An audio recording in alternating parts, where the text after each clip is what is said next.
Now for this match, I did a bit of an experiment. Loads of you have been asking about freezing paste and how long does the paste last.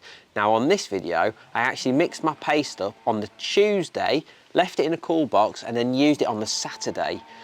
So you're going to be keen to find out how it goes with that old stinky paste.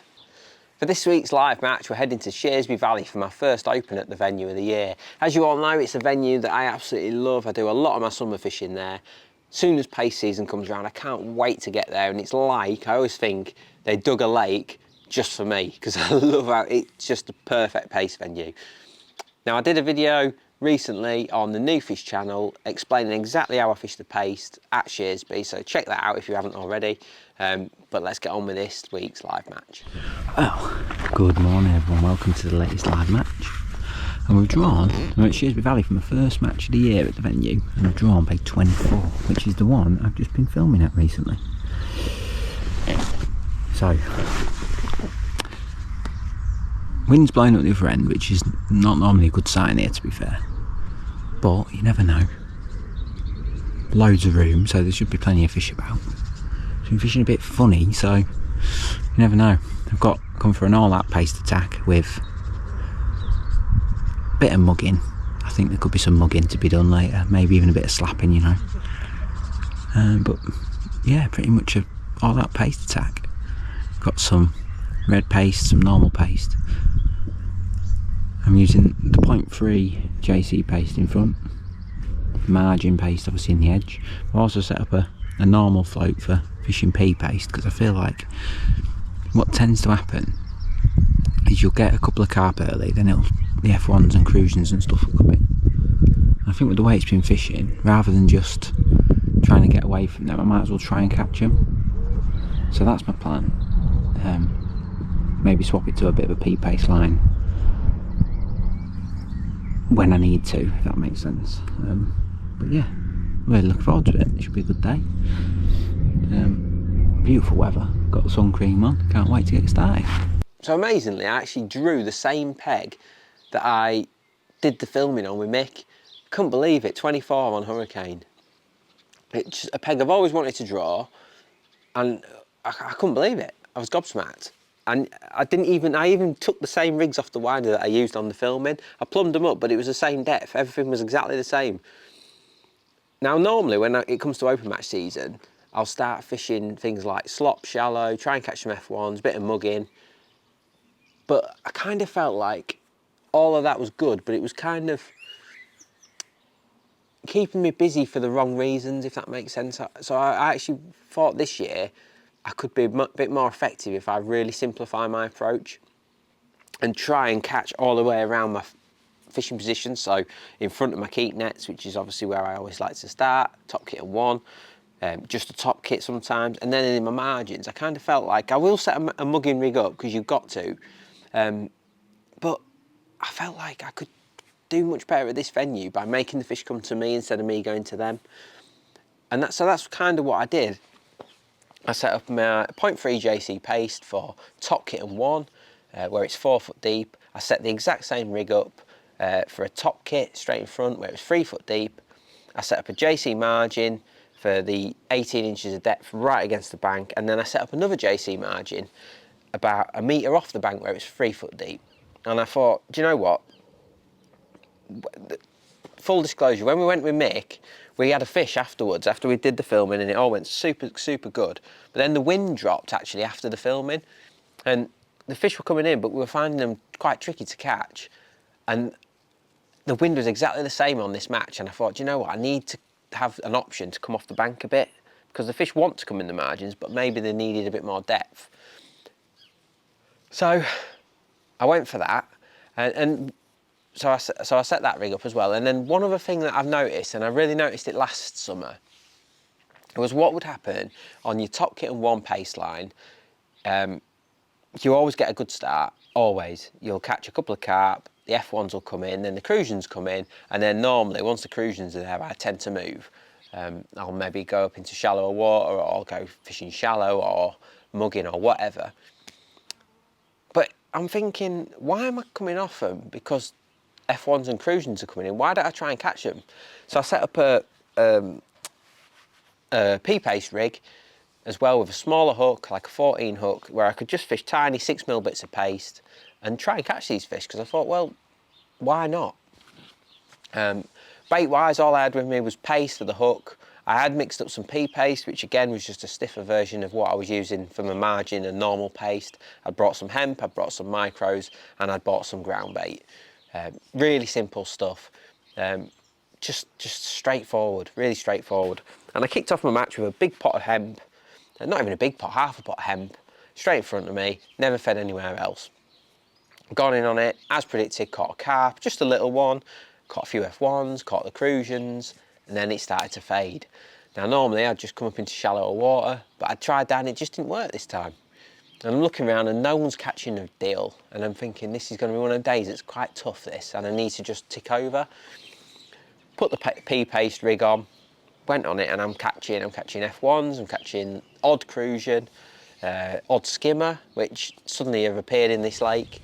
And I thought, you know what, on a hard day, this is all right.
I'm just going to take a moment to interrupt the video. A whopping 72% of you guys watching haven't subscribed to my channel yet. Now it's completely free to do so, and I'm one of the very few anglers left on YouTube that does the whole library completely free. There's no membership section, there's no subscription service where you've got to pay for it or anything like that. All my content is totally free. So all I ask is that you give my channel a subscribe. It's completely free to do so, and it ensures that you never miss another video, and it ensures that more people get to see my videos in the long run too. So I hope you continue enjoying this video, but do me a favour, press that subscribe button. But I don't know if you remember last year I fished a match and I won it actually, and I just drew a couple of pegs to my right and I caught using a rig to hand with pea paste like down the bank throwing slop in, and I thought to my right on margin it wasn't quite as nice for fishing how I like to fish my big paste, but there was a lovely spot next to some rushes and stuff that I thought, do you know what, that might be nice to flick that little pea paste rig to. So I popped a plummet on it and I slid my float down, so all of a sudden I've got 3 or 4 foot of line above my float, and I've set my rig at 3 foot, and just in front of this little reed bed I could find that depth, and I thought, do you know what, I'm going to fish my pea paste there. It's a bit easier to control because it's shallower, and I can throw slop at it and potentially build it into something really good. So I quickly got off my box, got some extra, mixed up some ground bait like sloppy, and started throwing just little blobs in, and just left it and carried on with my day. And it was, like I say, it was quite obvious it was pretty tough fishing.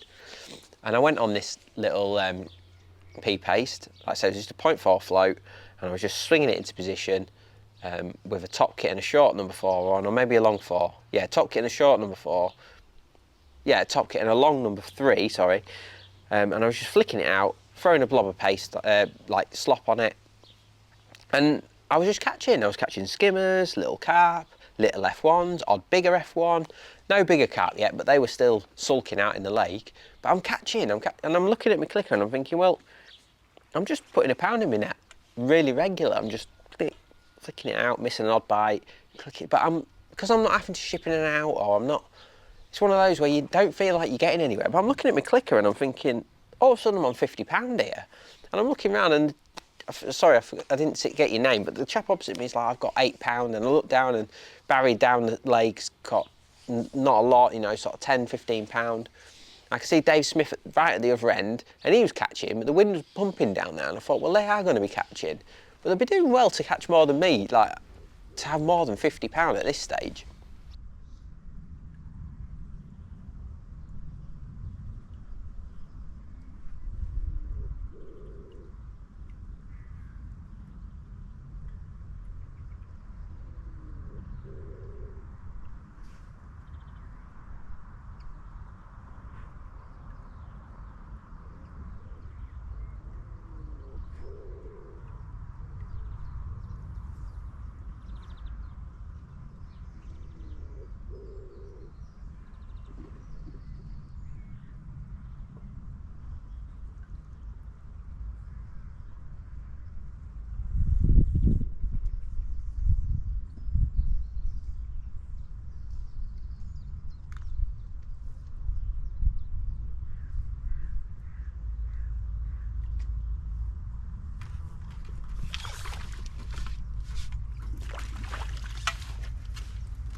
And it's not like I was bagging or anything, I was just flicking this little rig in and just kept coming back with... The beauty of Shearsby is there's no really little fish, so every time your float goes under and you attach something, it's 8 ounces, 10 ounces, a pound. You get a £3 F1 thrown in, you get a £4 carp thrown in, you get a £1 carp thrown in, you catch some crusions, you know what I mean? It's a weighing fish every time you get a bite. So, and I'm thinking, this is getting better. And I'm just throwing my slop in, and I'm feeding that short line as well, that top kitten 1, and I'm thinking, if I can catch £100 in this margin, which is really doable, and it's kind of my target every time I go down the edge, I'm on for a good weight here on what is essentially quite a tough day. So I just plodded on with that, and then it sort of, the wheels fell off. I was throwing my slop in, I'm noticing carp coming in at this point. There's odd carp coming in, and that definitely upset it. The F1s, the crusions, the skimmers disappeared. They were getting harder and harder to catch. They didn't want to be in there with a carp. So, but that was fine. It gave me the perfect trigger and the perfect signal to change how I was fishing. I'd got that early part of the match out of the way and I'd put 50 to 60 pound in my net, filled a keep net essentially, because it's £65 net limit. I'd filled a keep net without even having to show any of my cards yet, if you like. So with that easing up, I thought, well, the carp are starting to feed. So I've gone out with a pot of hemp on a top kit and 1 on my paste. And I've gone on that and I've caught a couple of carp straight away, and all of a sudden it's different.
I'm putting my bait in, I'm putting my paste in, and I'm getting indication straight away, which is what you want to see. And I'm thinking, right, the time is now. So caught a couple on that, and then before I know it, I've big potted my margin just on a top kit, exactly the same as that video. I'll put a link to it up here. Exactly the same, feeding it there, and I'm looking down, and within 2 minutes there's carp on it. Not loads, but carp on it. And that's I don't need any more like signals than that, really. I just, as soon as I start seeing that happening, I'm in there. And I've gone in against the bank and I've caught one straight away, and then I foul hooked like 5 or 6 in a row, just bites that I think are proper bites, and I foul hooked them. Now, one thing about Shearsby is, I think that the activity brings fish in. So even if I'm hooking them and I'm foul hooking them and that, I try my best not to lose my head at that situation, because in my experience, all the activity brings other fish in. And that sounds quite crude, but it is true. And you've got fish around you all the time, and they're coming in. I'm making noise, I'm creating activity. So of course it's frustrating, but I'm thinking, well, I'm not going to spook them. I've just got to figure this out, how to catch them, rather than foul hook them. And what I said at the start, where I'd had that bit with Mick when it went funny, and I kind of felt like I knew what I needed to do, so I just carried on feeding against the bank. But I started fishing about 1 metre off the bank, and it's roughly 3 foot, it might be 2.5 foot. And I just started putting in my hemp there, just a little bit, like 10 grains of hemp in my kinder pot, a big blob of paste. I started fishing out there, and it was like, bingo, got it. And I think I caught 12 in a dozen chucks. Not big fish by Shearsby standards, they were like 3 to 6 pound. In fact, they were like, I thought they were 2 pound, and I'll tell you why in a bit. But they were like these 2 to 6 pound carp, I suppose. And I'm just catching them really quick, and I'm potting my bait, and it was dead right. I was still potting ground bait right against the bank, but just having that option away from the bank where it was a little bit deeper, and just keeping it clean with hemp rather than putting any ground bait in, it was brilliant. It worked brilliant.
Told you, don't panic.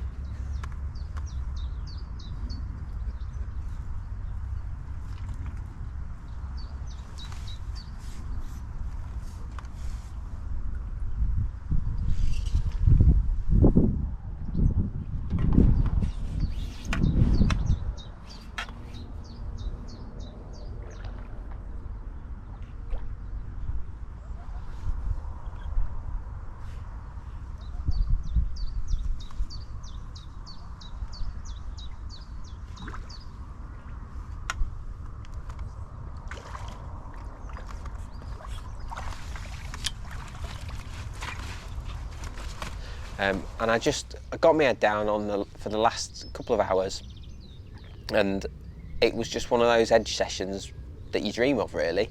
I'm catching, and every time I'd feed against the ground, against the bank with my ground bait, I'd follow it in. I'd do exactly what I did in the pace video on Nufish channel. I'd go past my bait against the bank, pick a couple off, then they'd go a bit funny. I'd go off the bank, catch a couple there, and then repeat the process. And it was just getting better and better and better. And then in the last 20 minutes, the fish really dropped their guard, and I could catch them against the bank. And as soon as you can catch them against the bank, obviously it speeds everything up. The water's shallower, the fish feed with much more confidence. You roll that bait in out of your pot, and they're on it immediately.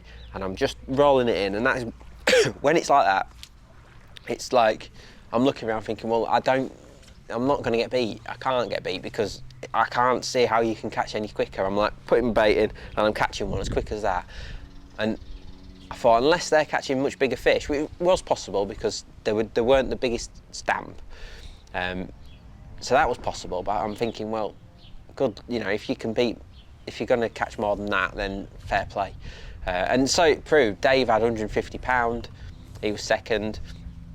I think there was 100 pound as well, and I weighed 179 pound, which, considering the slow start and then all those little fish, I was really pleased with. Nice to get a win on the board as well, of course. And it's just one of those textbook days, and I really think that approach is going to work for me a lot at that venue. That pea-paced, fishing it almost to hand, not shipping out, making the fish come to me. I think that's going to be a winning approach for me that over the next few months. Yeah, absolutely fantastic. So at the start of the video, I alluded to the fact that I was using paste that I'd mixed up 4 or 5 days prior to the match. I don't have a bait fridge, I don't have a freezer, so the option of me freezing the paste isn't really, I can fit a little bit in, but the amount I use, which is 2 of those Tupperwares, I can't actually do it. But I was keen, like, I bought some paste off Miracle Paste, which is another video that I've got, and he mentioned to me in an email that actually even when it goes mouldy, that's when the paste is at its best. Just get the mould off it, and that smelly paste is when it's at its best. So I was really intrigued, actually. And a few people have mentioned that leaving your paste longer, provided it doesn't go sour and horrible, is actually better. So I mixed this up on the Tuesday, left it in my Tupperwares, obviously with the lid sealed, popped it in a cool box, kept changing the cool blocks to keep everything cool, and then used it on the Saturday. And I must admit, I got the paste out and it smelled absolutely great. It didn't smell off, it didn't smell sour, it wasn't mouldy. It was really soft and smooth, if anything. You could see the gluten had done its thing. It was like quite stringy, but it was soft, and that's what I liked. And obviously I won the match, so the fish loved it. So yeah, I think as long as it's not absolutely rancid, I think that the paste, as long as you keep it cool, it lasts for ages. I mean, 4 days, blooming heck, 5 days. And I'd have happily used it the next day, no problem if I'd have had any left. So yeah, I'll do the freezing experiment as well. I'm going to do that probably this week. I'll let you know how I get on with that. But yeah, as long as you keep it cool, keep it in the back of the fridge, I reckon I could have kept it for another 3 or 4 days, no problem at all, and still caught loads of fish with it. So yeah, that was a good part of this match, the little experiment. Loads of people asked me about that, so something to consider. And hopefully you enjoyed that one. Don't forget to like and subscribe. It's great to see that the tactics that obviously I used in the Nufish video came to the fore for this one, and we won the match as well. So always nice to reconfirm what we like to see, and we'll see you again on the next video.